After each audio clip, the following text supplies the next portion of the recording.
Okay, thank you very much. Okay, so I'm going to speak to you today about use of environmental sampling methods to find foot and mouth in the environment. Hopefully. Okay, so Bryony's actually introduced the topic quite nicely about how we use clinical surveillance to look at prevalence of foot and mouth and actually many other diseases. But this is not always the best way of doing it. We can often underestimate the prevalence of diseases if we're only looking for clinical cases. There's obviously asymptomatic cases and subclinical disease that would not be picked up by these types of surveillance. As with foot and mouth in particular, we know that when we have an infected animal, it sheds huge amounts of virus. So the environment around an infected animal is very easily contaminated. This graph on the slide here illustrates that quite nicely. So the blue line represents viral shedding from an infected animal. Obviously, we get large amounts of virus shed from the animal, but this is over a shorter period of time. The green line represents the amount of virus that is found in the environment around this infected animal. So while you have less virus that you can actually find, it's present in the environment for a lot longer. First of all, this represents a transmission risk because you have virus in the environment that could potentially cause transmission. But secondly, this presents the opportunity for us to be able to detect the virus, and obviously it's over a much longer period than we could detect the virus just by looking at four clinical cases. So 2 years ago, I presented work to you showing that we could get environmental transmission from a contaminated environment. This was all done in experimental studies at the Purbright Institute, and during these studies, we also developed methods that enabled us to detect foot and mouth from the environment. These experiments, however, were experiments. They were done under controlled conditions. So while we knew that we had methods that worked and that we could detect environmental foot and mouth, we obviously wanted to move this forward and see if we could detect foot and mouth in the real environment. This meant obviously going out into the field, and we went over to Nepal, which is endemic for foot and mouth, so that we could test out these methods with natural infections in the real world. So to give you a bit of a background about foot and mouth in Nepal, the most amount of farming is essentially subsistence farming. So families on their plots of lands will have their own houses and then several animals, so maybe a couple of cattle, some goats, maybe a few chickens running around as well, but there's never large numbers of animals all in one place. So we went onto farms where foot and mouth was confirmed, and we took samples from various environments around these farms. So our sampling method is intentionally simple. Because we wanted to create a sampling method that is not labor or expertise intensive. This sampling could be done by anyone who has a reasonable common sense level. So what we did is we took electrostatic dust cloths, and we essentially just swabbed surfaces which we deemed were most likely to have come into contact with either an infected animal or the secretions and excretions from an infected animal. So if, for example, we went onto a household and they had a cattle shed where they would keep their cows overnight, this would be an excellent place to swab. If they have places where they kept their animals tied up, so tether ropes and tether sticks, we would also swab those areas. All of these swabs were then eluted into media. The media then is our sample, and that was put into lysis buffer immediately at the point of sampling, and these samples were then shipped back to Purbright for testing. The transport in lysis buffer did mean that we could do no analysis using viable virus, so all of this is to do with PCR analysis. So as I said, we were sampling in Kathmandu. All of our samples were taken over 3 different trips in November 2016, April 2017, and November 2017. A total of 9 sites were visited, and this included a grand total of 24 different households that had foot and mouth confirmed. So our methods did work, which was very nice when we got back and tested the samples. So when we went onto the farms, we were obviously with experienced veterinarians, and they were able to confirm the presence of foot and mouth in the animals. And they also gave us an estimate of the lesion age of each of the animals that we were sampling from and around. So this data is the proportion of positive samples that we collected at each farm plotted against the lesion age of the animals that were infected on these farms.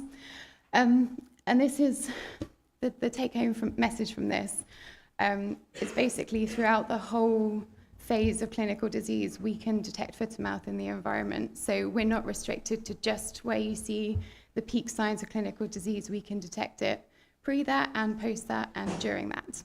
And just a couple of things to highlight on this. We had 2 farms that were essentially, there were no active cases of foot and mouth on these farms. So one of these farms was a suspected preclinical case. So there was a single cow with a high temperature, but no other obvious symptoms of foot and mouth.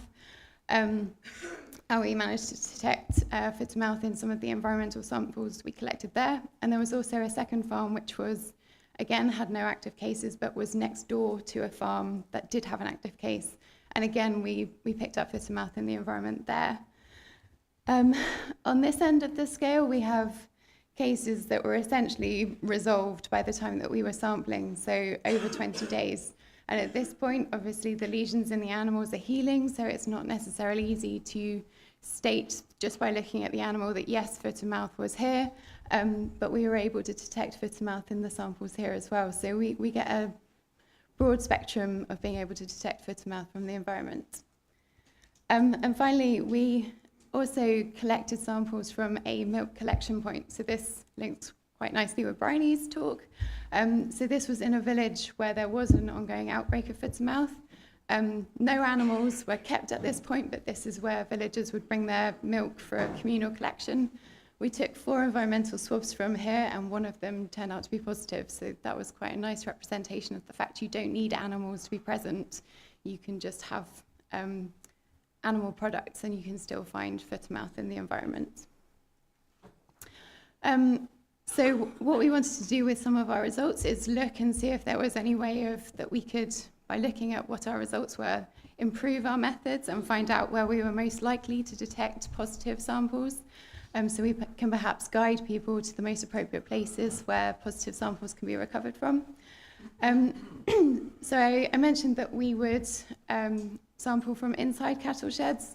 So as a preference, when we were doing our samples, we would rather take them from inside a sheltered area where we presumed that virus would A, be more concentrated, and B, have a better chance of survival than out in a big old courtyard where it was more likely to be degraded but also be much more dilute. And this held up with our results.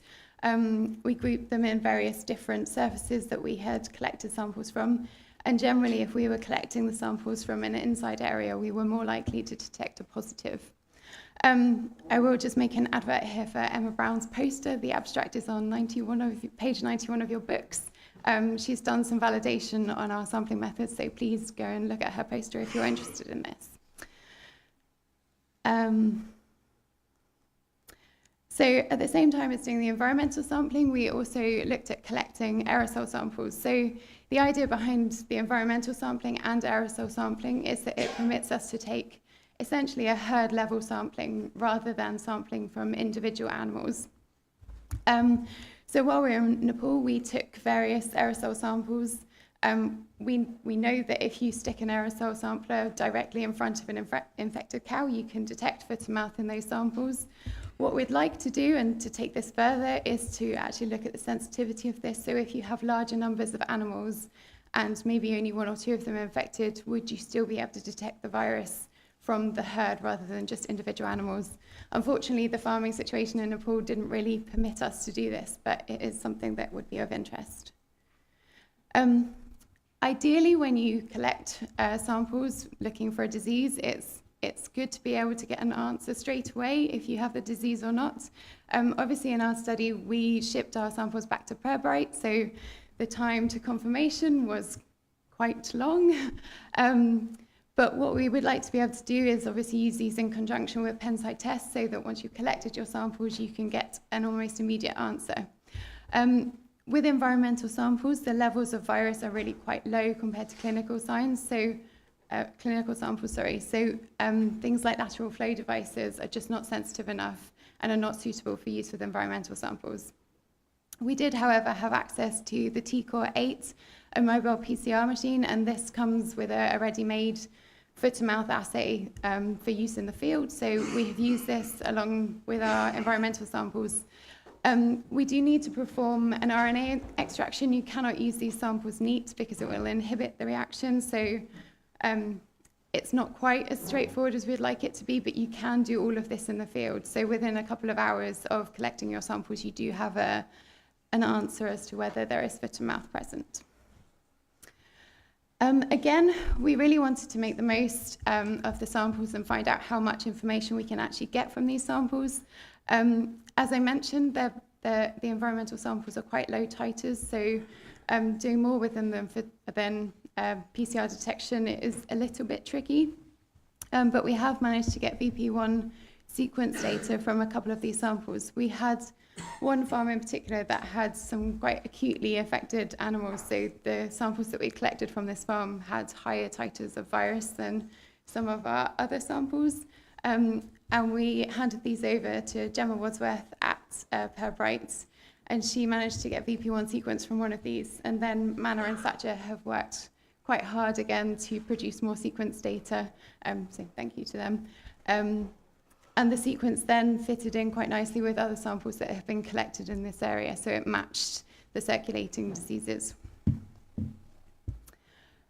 We've also applied these environmental sampling methods to goat markets. Obviously, movement of animals through markets is quite significant in terms of also movement of diseases. So from a surveillance perspective, sampling at markets is quite handy to find out what is actually going through the markets and what is circulating in the country. There is a poster on this, so I won't go too much into detail, but from the samples collected here, we did get positives for both foot and mouth and PPRV. But please see my poster for more details. So just to wrap up, I hope I have demonstrated to you that environmental sampling is a good way of detecting foot-to-mouth from the environment. We are in no way advocating that this replaces clinical sampling. Obviously, that is still a very good way of detecting foot-to-mouth, but this does give us the potential to detect foot-to-mouth outside of the arena of observing clinical signs. We get low viral titers compared to clinical samples, so characterization of samples is not always the most straightforward, but this does represent a low-tech, simple and non-invasive sampling method, which I think is very valuable in terms of supplementing the current surveillance data that we have. So I'll just finish with some acknowledgements. All of our fieldwork was carried out alongside the EuFMD real-time training course in Nepal. So we're very thankful for them to helping with our fieldwork. That was all funded by the Government of Australia and facilitated by the Government of Nepal. So we have a lot of gratitude for them for actually being able to carry out this work. And just thanks to all of the people that Pirbright who have contributed to this work. Thank you very much for listening.